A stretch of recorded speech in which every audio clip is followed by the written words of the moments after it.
Welcome back to the deep dive.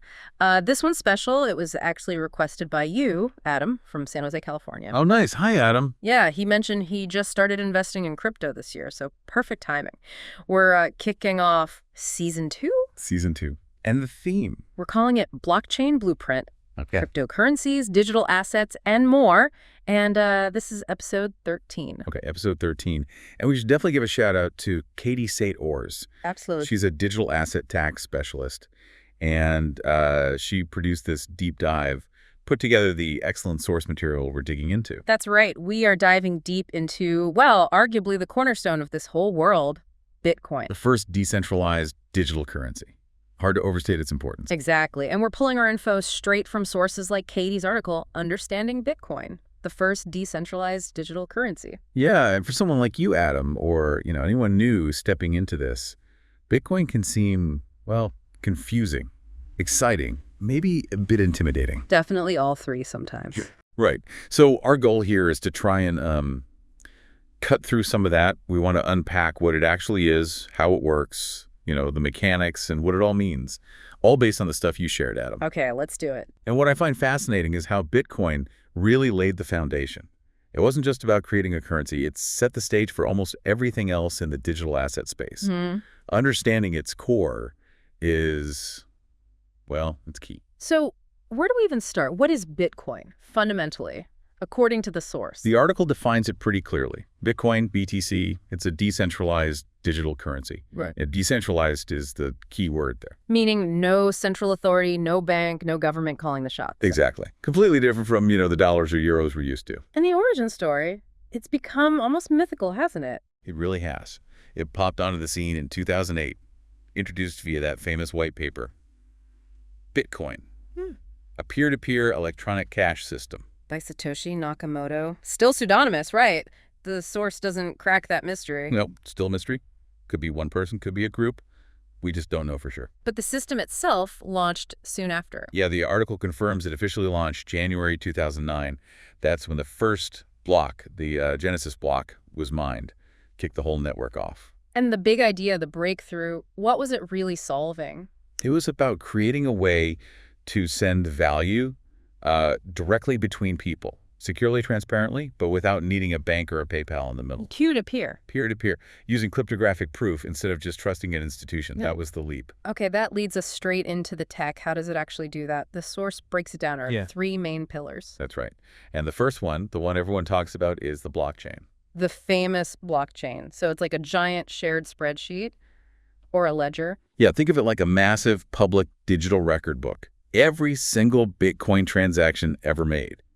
It's in there. And it's built in blocks. Exactly. It's a chain of blocks, always growing.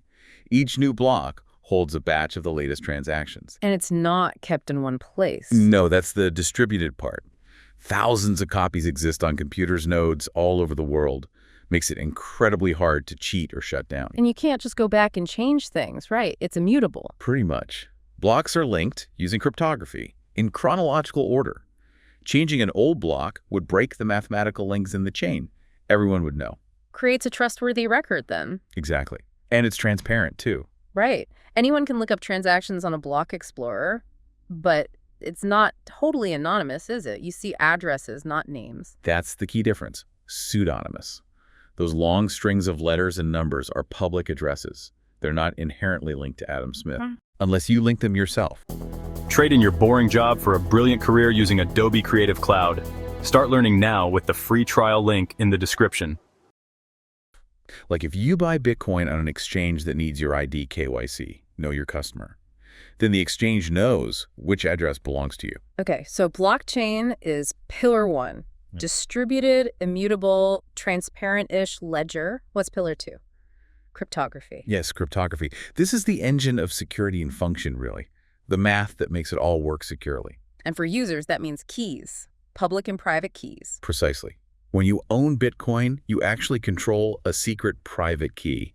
Think of it like your super secret password. The one you absolutely cannot lose. Do not lose. That private key is mathematically linked to your public key, which generates your shareable Bitcoin address. The private key proves ownership and lets you spend the Bitcoin. So Not your keys, not your crypto isn't just a saying. It's the fundamental reality. Lose the key, lose the Bitcoin, no recovery hotline. Okay. What else does cryptography do here? Signatures. Digital signatures, yeah.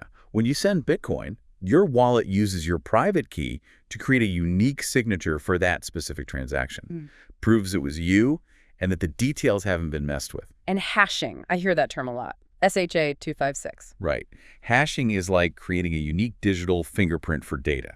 Take any input, a transaction, a whole block, run it through the SHA-256 algorithm, and you get a fixed size, unique output hash. Like a summary. Kind of, but incredibly sensitive. Change just one tiny bit of the input, and the output hash changes completely. Bitcoin uses this to link blocks together securely. Each block contains the hash of the previous one, and it's also central to mining. Which is pillar 3, mining. This is how transactions get confirmed and new coins get made, right? Without a central bank just printing them. Exactly. Bitcoin uses what's called proof of work, or pseudonymous.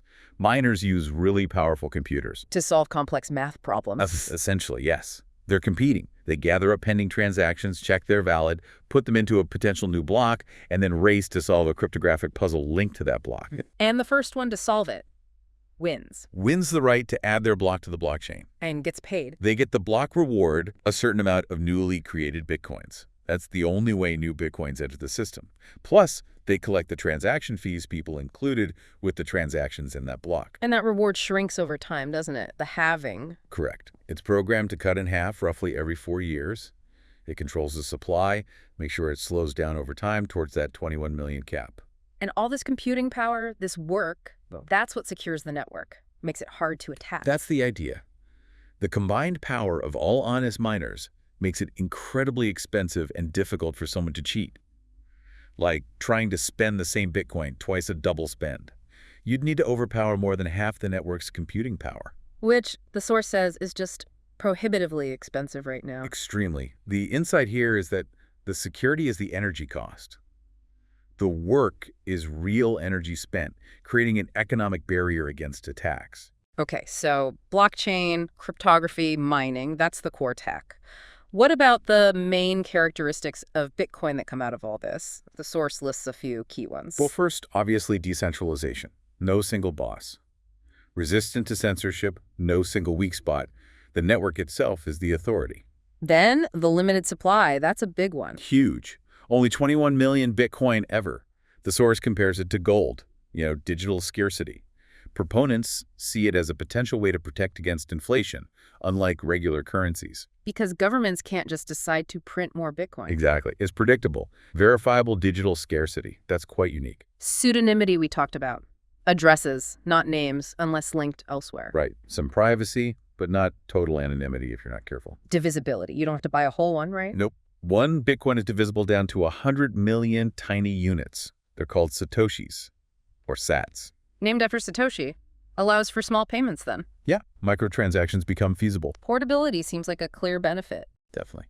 Sending Bitcoin across the globe is relatively easy. Just need internet. Skips a lot of the traditional banking hoops for international transfers. Durability. As long as the network exists, the Bitcoin exists. It's code on a distributed ledger. It can't rust or burn down. And fungibility, meaning one Bitcoin is the same as another? Generally, yes. 1 BTC equals 1 BTC. But the source does mention a potential wrinkle.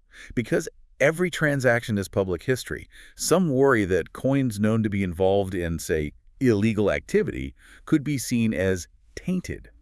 Might affect how easily they're accepted everywhere. A small point, but worth noting. Okay, that's the theory, the characteristics. Yeah. But let's get practical. For Adam listening, how do I actually use this stuff? What's the user experience like? First thing, you need a Bitcoin wallet. Not a physical wallet, obviously. Right, software or hardware. Yeah, it's what holds your private key securely and lets you send and receive Bitcoin. Software wallets run on your computer or phone or even in a web browser. And hardware wallets. Those are separate little physical devices. They keep your keys offline, which is generally seen as much more secure, especially for larger amounts.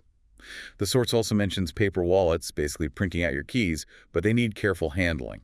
Got the wallet. Trade in your boring job for a brilliant career using Adobe Creative Cloud.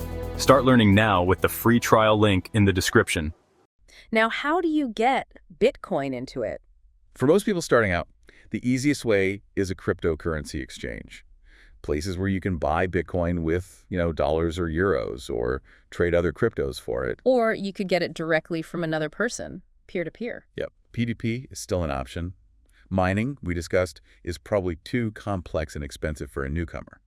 And of course, you could get paid in Bitcoin for goods or services. Okay, so you have some Bitcoin in your wallet. How do you send it to someone? You start the transaction in your wallet app. You put in the recipient's Bitcoin address. Yeah. Gotta get that right.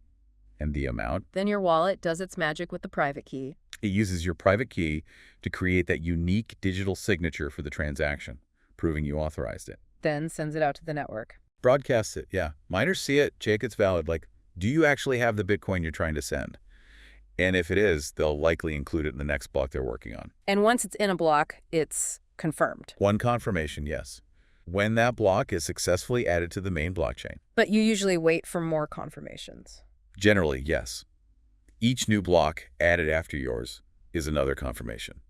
6 confirmations is often considered very secure, making it practically impossible to reverse the transaction. So, based on all this, what are the main ways people are actually using Bitcoin today, according to the source? Well, a big one is as a store of value, like digital gold.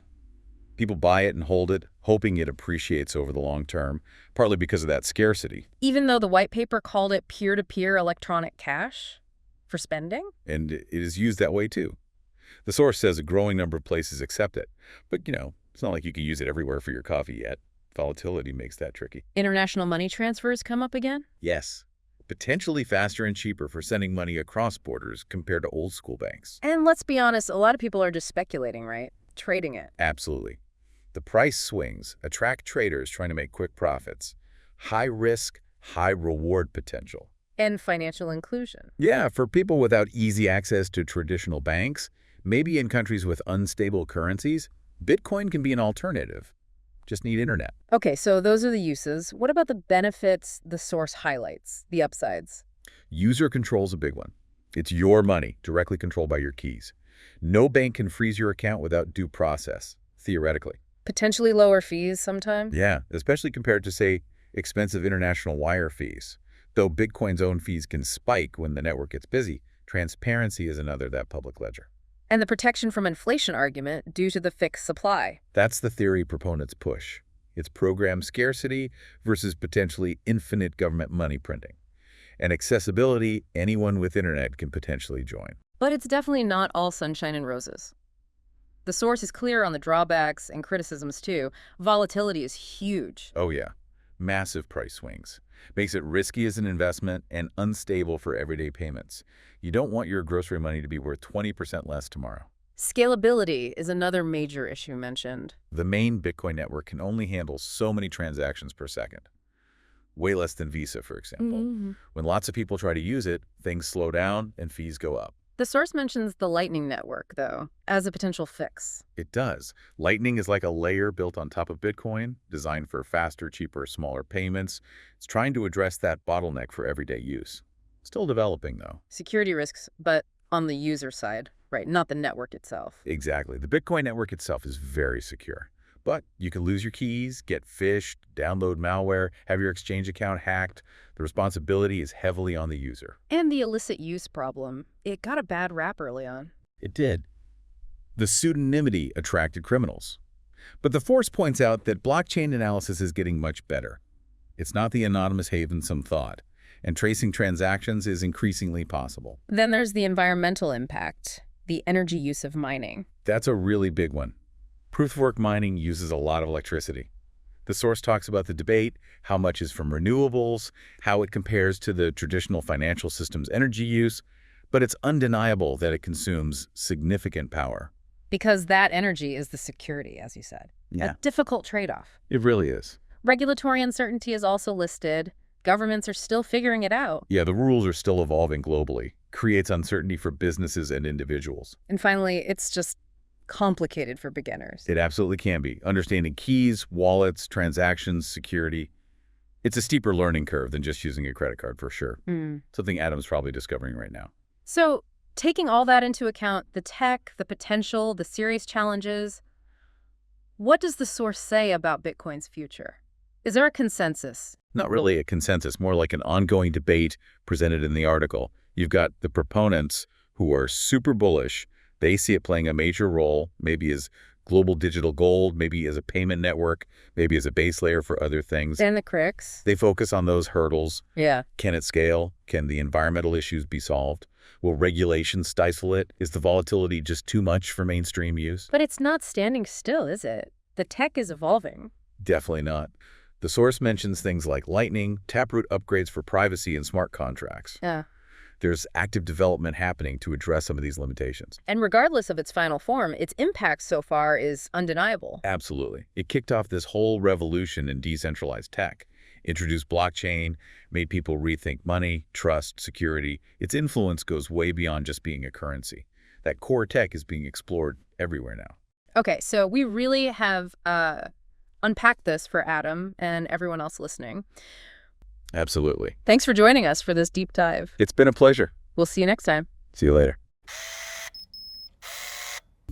Okay, great. That's a wrap. I'm Katie St. Ors, and let me send out a huge thank you for listening.